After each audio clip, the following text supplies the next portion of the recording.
organic, unpredictable, unknown, lovely, beautiful, a sense of fulfillment. This is part of the pleasures of life and not the chores of life.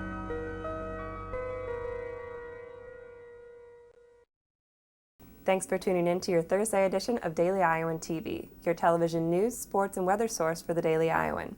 I'm Dana Davidson here in the Daily Iowan newsroom to give you a quick look at what's going on around Iowa City. For many businesses, the sunny weather came at a perfect time. The June sidewalk sales started today in downtown Iowa City. Many retailers have special pricings on clothing, accessories, and other items and are bringing sales to consumers. The sale will go from June 14th through the 16th, so be sure to check out the clearance merchandise. If you're unable to make the June sidewalk sales or the weather doesn't hold out, be sure to check out the sales in July. They're being held from the 14th through the 16th. Jennifer Shih came to the United States in 1987.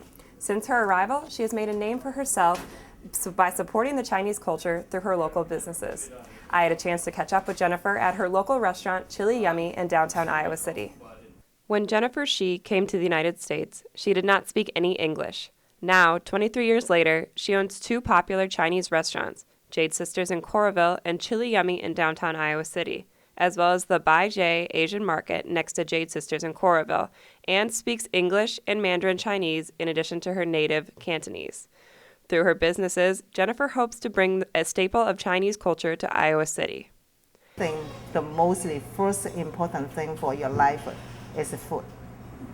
So, and I feel like, they need something is a good food and from their hometown. So Jennifer has made supporting Chinese students a priority and has become a mother figure to many young Chinese so far from home. All children, they come in, it doesn't matter, they get in trouble and they get in, has something need help and they need something really want to eat, they come in to just ask me.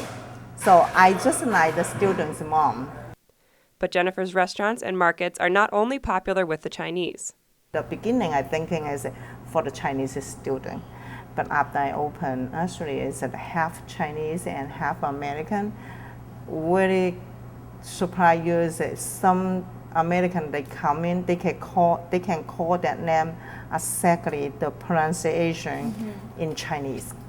For whichever culture, Jennifer's businesses will continue to flourish in Iowa City. Dana Davidson, Daily Iowan TV.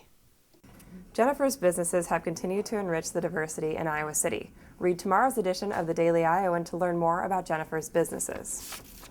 And in Hawkeye sports, 26-year-old Anthony Hubbard proves it's never too late to turn your life around. After pleading guilty to robbery and spending 4 years in prison, he has scored a scholarship for the Iowa basketball team. Hubbard averaged 21 points a game at Frederick Community College in Maryland, where he had offers from multiple schools. However, his criminal background deterred many recruiters from pursuing him. Daily Iowan Seth Roberts is here to talk a little more about how Hubbard plans to approach his second chance. Thanks, Dana. I attended the Anthony Hubbard press conference yesterday, and the thing that stood out the most to me was his commitment to his family. He said that he's not going to be worried about the media, he's not going to be bothered by opposing fans. He wants to succeed for his family and to attend each and every single one of his 29 nieces and nephews' graduations. He said he learned to value these things while he was in prison. He said he read a lot, he learned a lot of patience. And apparently he also learned to love apple cobbler, because when asked about why he decided to come to Iowa, he replied, "Well, Coach's wife makes this apple dessert." Back to you, Dana. Thanks, Seth. We look forward to watching what this new addition to the Iowa basketball team has to offer. And only with Daily Iowan TV can you get a sneak peek into the Friday pages of the Daily Iowan. Read more about how county authorities are saying no to a helipad in the area, and how university officials reveal the cost of last year's provost search. And before I leave you, I'd like to give you a quick look at the weather for Friday. We finally saw a break in the clouds today. Hopefully you were all able to enjoy the sun while it lasted. Friday, we are looking at a high of 83 degrees and a low of 68. The rain may be coming back with a 60% chance of precipitation. For the weekend, you can expect highs in the lower 80s and lows in the upper 60s, with a 20% chance of rain on Saturday and a 50% chance of rain on Sunday. Throughout the rest of the week, expect highs in the low 80s and upper 70s with chances of rain. Well, that's all the time we have for your Thursday edition of Daily Iowan TV. Tune in on Sunday at the same time or check us out on dailyiowan.com. Thanks for tuning in. I'm Dana Davidson for Daily Iowan TV.